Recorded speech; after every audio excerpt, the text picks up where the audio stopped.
Hello and welcome to A Coder's Journey. This is the second episode of the series where we are going to explore, environments in ASP.NET Core and of course environment-based configuration. I hope you've already watched the previous episode. If that's not the case, make sure you do that. And also remember, as always, you can grab the complete solution files using the link in the description. So let's get started. In this episode number 2, I want to dive deeper into the app settings file and the different, app settings file that we have inside of our project based on the environment where the application is running. So let's first start by talking about the app settings file, so the generic one. This file contains the default configuration that applies to all environments, unless it's explicitly overridden by other sources of configuration. Let's take a look and talk about it. So we've got different, configuration going on here. For example, we've got logging, log level, and then default, which kind of sets the minimum log level to your to information. So I have already, created another playlist for logging. If you do not know anything about minimum log levels or logging, go ahead and watch that playlist as well. So this kind of means that anything logged at information level or higher will be shown. So this is the minimum log level. Then we've got Microsoft ASP.NET Core set to warning. So this one is more restrictive and applies specifically to the ASP.NET Core framework itself. So only warning and above log levels are logged. This one is for my own application code. This one is for Microsoft.ASP.NET Core related stuff. And then we've got allowed hosts set to an asterisk. So this kind of controls which hosts are allowed to access your application. In production, this can be used as a security measure, if you will. And setting it to, an asterisk means that all hosts are allowed. So this file, as I told you, represents the baseline behavior of your app. Then you've got the next file, so appsettings.development.json. This file is created again by default by the framework. So this, specifically tries or aims to override or extend this first file, this appsettings.json file, which is the base file that the application will pick. But this other file, which is tied to the development environment, is going to be used when the application is running in development environment. So in this case, we're writing different things, right? We can set the minimum log level for the application code to something else. Here we have set this to information and warning. Here I can go ahead and change this to debug, for example. So I can override things, right? The default log level is overridden in this new version. So from information to debug, but everything else are there. I mean, they remain unchanged. So this perfectly kind of illustrates how environment-specific overrides work. You have one generic baseline configuration file, then you've got one other file specifically for when the application will run in the environment, the development environment. So logging is just one example, by the way. You can use this pattern for any kind of configuration, such as let's say database connections or feature flags. So for example, I can go ahead and create these connection strings in my base app settings file, and then I can go ahead and change these inside of this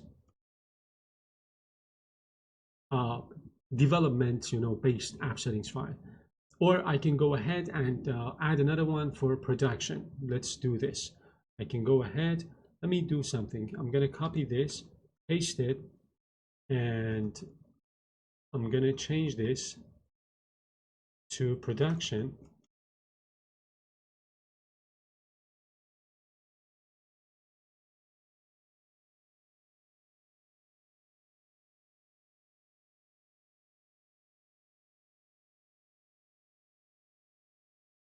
So the rename thing took a bit of time. So I've got development.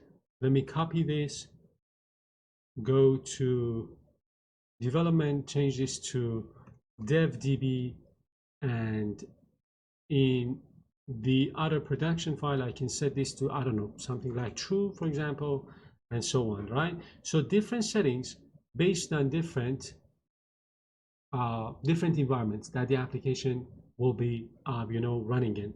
Or I can go ahead and completely remove this in the, dev based or development environment file.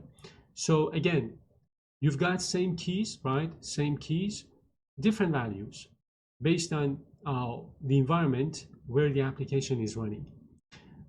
Basically, in large solutions, you will typically end up with the app settings.json, and then another one for development, another one for staging, and another one for production. I mean, based on the different environments that you use for your application.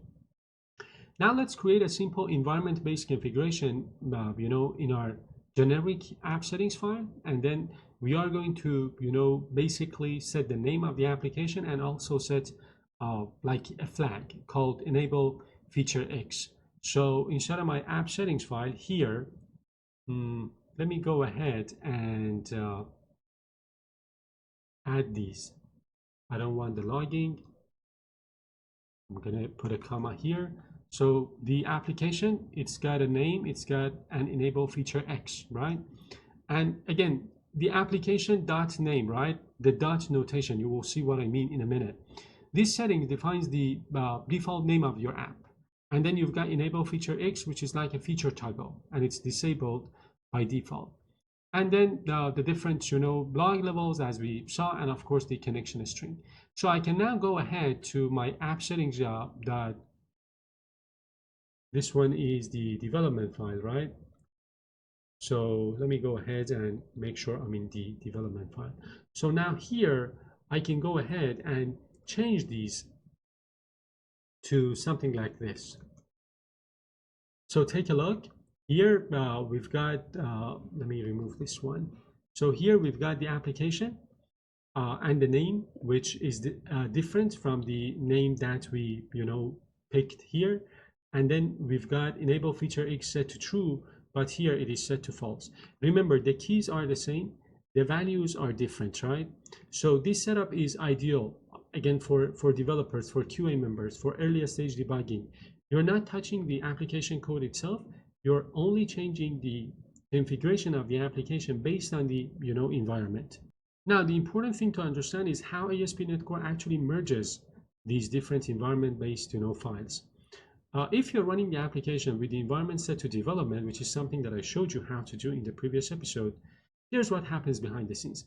So ASP.NET Core first loads your configuration from this generic file, so appsettings.json. And then based on the environment, which we said is going to be development, the setting that the settings that you have inside of the development file is going to get loaded. So anything defined in the development file will override the same keys defined here. So as long as the keys are the same, the development file, which is specifically tied to the development environment, will override the settings from the base file. Again, we're not duplicating anything, right? We're not duplicating everything. We can go ahead and leave connection string only in the app settings file and do not define it here. You're not forced to, kind of define everything that you've got inside of your generic app settings file to inside of this, environment specific file. You're not forced to do that. And of course, I told you how you can, run your application in different environments in the previous episode. Now, a very, simple way to kind of understand which environment the application is currently, running under is to define a very simple endpoint, which is something that I'm going to show you in a minute. So I'm going to take you to program.cs, and here I can go ahead. Of course, I'm using, my controllers, but I can go ahead and define some endpoints here as well using a minimal API approach. So basically, I'm going to define this endpoint,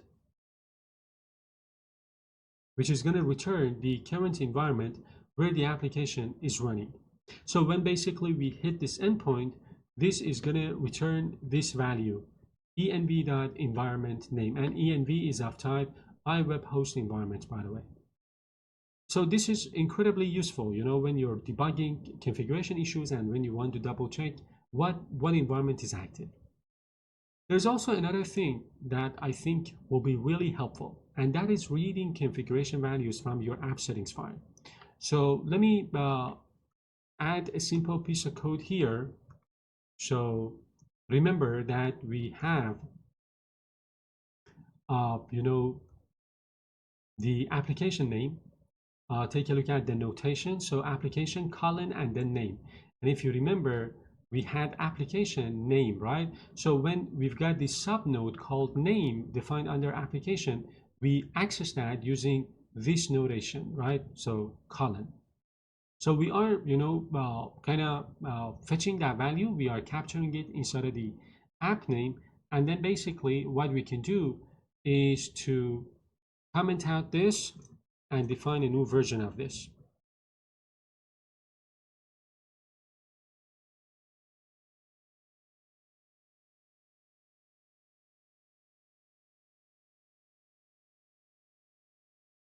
Let me go ahead and remove this one altogether. So two endpoints, one, for getting the environment where the application is running, and one for getting the value of that app name variable. So basically the name of the application, right? So again, remember, we are reading the name of the application from our configuration during startup. Again, because configuration has already been merged at this point, this value automatically reflects the current environment. And if you're running in development, you will get this dev app name, right? And if you switch to staging or production, you will get whatever value you have defined for that environment. Again, no conditional, no if statements, just configuration. Now we can go ahead and test this. I have already created some requests, one for the root of my application, another one for my app name. So let me take you to my launch settings file. So inside of my launch settings file, as you can see, we've got different, different profiles. I'm gonna use this one, HTTP profile. The port number is 5243, and this is the port number used here. Let me save everything, and I'm gonna go ahead and pick HTTP. Running my application. For HTTP, the host environment is set to development. So I'm gonna send this request now, and as you can see, it says welcome to Fly High Airlines current environment development. And then I'm gonna send the development, send the first request. For this one, I expect to see the name of the application as well. So yeah, app name is here. Let me take you to this one more time. Yes, Fly High Airlines, current information. Why didn't I get the development name here? Application, Fly Airlines Dev. So guys, I put a breakpoint on this line of code. I ran my application using debugger, using this launch profile, and I fixed the issue. It was a simple, issue with the way I had structured the settings inside of my app settings.development file. So now if I go ahead and run this one more time, and if I press F10 here, if I take a look at the app name, I get the value coming from my, app settings.dev file. So this value. Now I'm going to do something. I'm going to remove this, save everything, go to my application, run it one more time without debugger, using the HTTP profile, and then take you to this HTTP file, send the request one more time, and as you can see, I'm getting the name of the application here, and of course the environment here. So by the way, you know that we can change the environment of my launch profile, right? So I can go ahead and set the environment to, let's say, production of this launch profile that we are using. So I can go ahead and copy this, take it to the production, change this to, I don't know, something like information here, and change this to production, save everything, run one more time using my HTTP profile. So right now we're running in production. If I go to the HTTP file, send the request one more time, I'm getting the name of the application here. So basically using different launch profiles, changing the environment of the application, and taking the configuration coming from different app settings file. So with that, we kind of wrap up our discussion in this episode. I'm going to continue talking about different environments and the different things that you can do with environments in the next episodes. For example, you can kind of inject configuration into a service based on the different environments that your application is using. If you enjoyed this video, as always, consider subscribing to A Coder's Journey and support my work if you enjoy the videos, and stay tuned for the upcoming videos as well.